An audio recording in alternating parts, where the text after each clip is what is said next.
Selon l'Institut national des statistiques du Rwanda, au deuxième trimestre de l'année 2018, le produit intérieur brut au prix courant du marché était estimé à 2000 milliards de francs rwandais, en hausse par rapport à 1869 milliards au deuxième trimestre de l'année 2017, soit une croissance de 6,7%.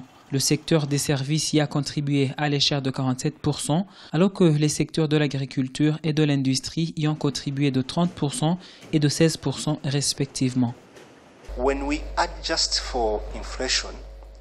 On parle de croissance quand on a déjà fait les ajustements par rapport au taux d'inflation. Donc, ça veut dire que la croissance dont on parle ici est basée sur les chiffres ajustés au produit intérieur brut.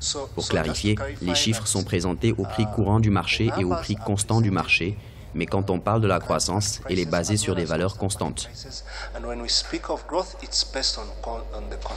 En plus de sa grande contribution dans la croissance de l'économie rwandaise, le secteur de l'industrie vient en tête des secteurs qui ont affiché une grande croissance.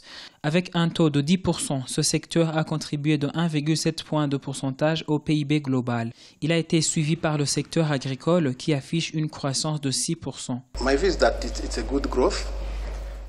Pour moi, c'est une belle performance qu'on voit et dans tous les secteurs. Par exemple, le secteur manufacturier qui était mal coté à la même période en 2017, mais on voit actuellement une amélioration due à l'augmentation des investissements dans ce secteur. Selon les experts, la croissance économique affichée permet de rassurer quant aux ambitions du gouvernement d'atteindre les 7,2% de croissance économique en 2018 contre 6,1% en 2017.